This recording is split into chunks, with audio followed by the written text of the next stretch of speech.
All right, the 6 moves of the narcissist, the 6 phases of the relationship.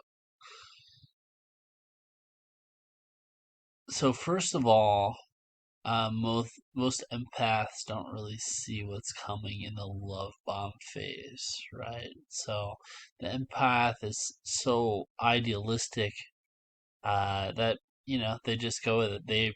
The person presenting themselves as the person they wanted, right? They were a mirror of their own desire, is who they are.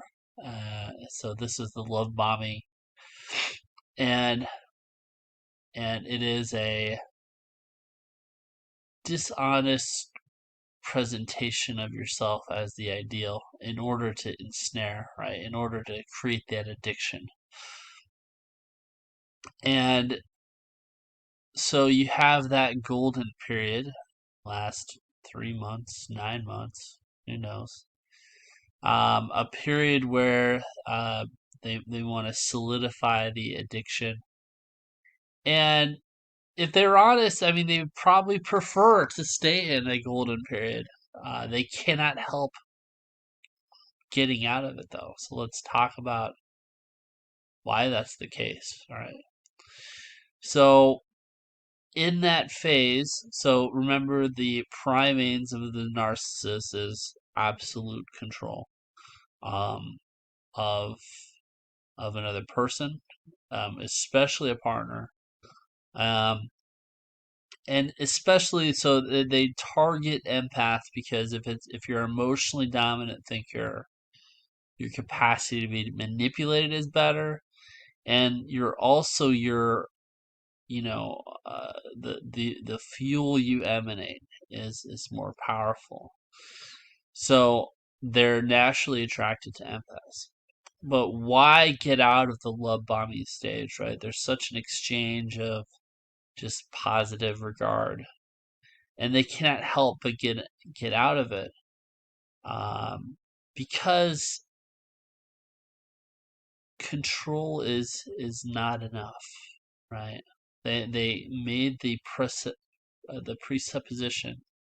They globalized the belief that control of another person is an absolute good. Um, and so absolute domination is the ideal. And when positivity enough, they want to know that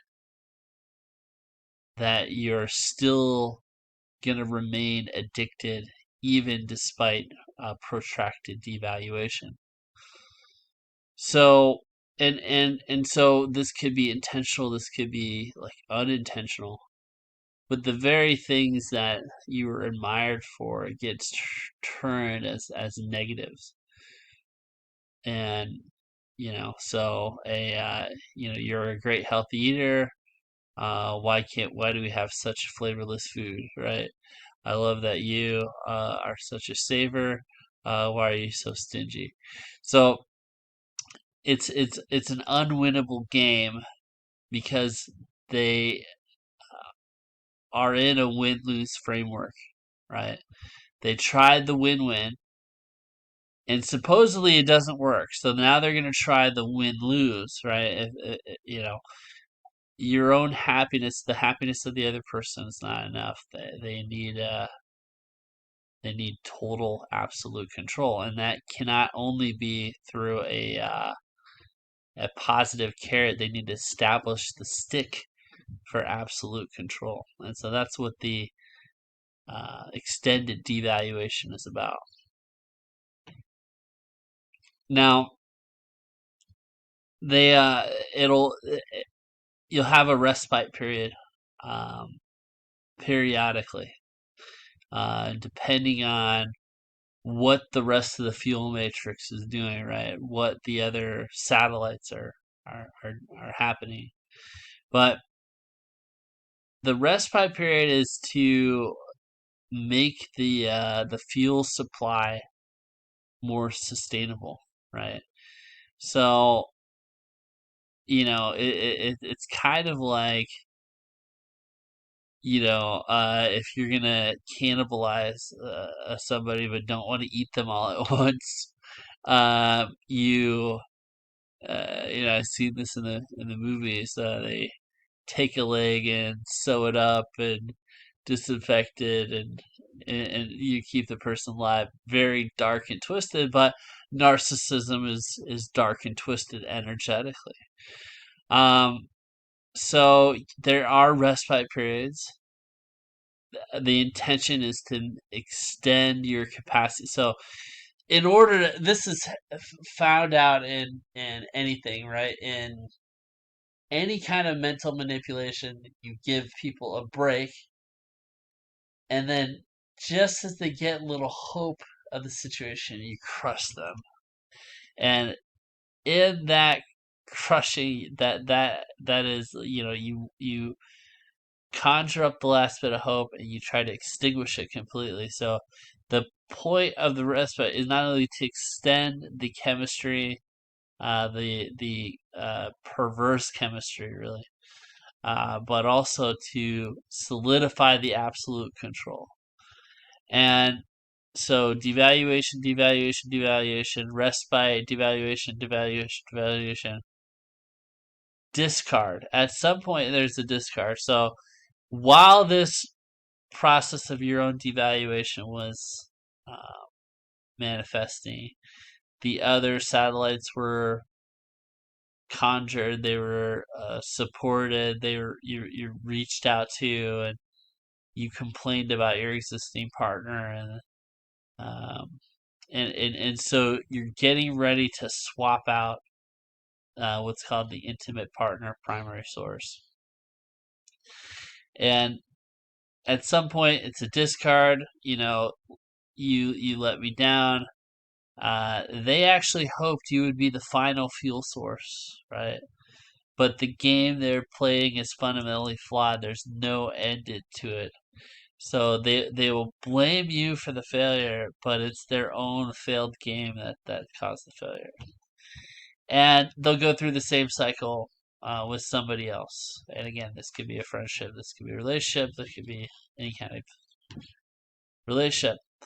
Now, the discard, they don't really want your destruction, right? You get to go in a penalty box because you've been a bad boy. And they believe you're their property.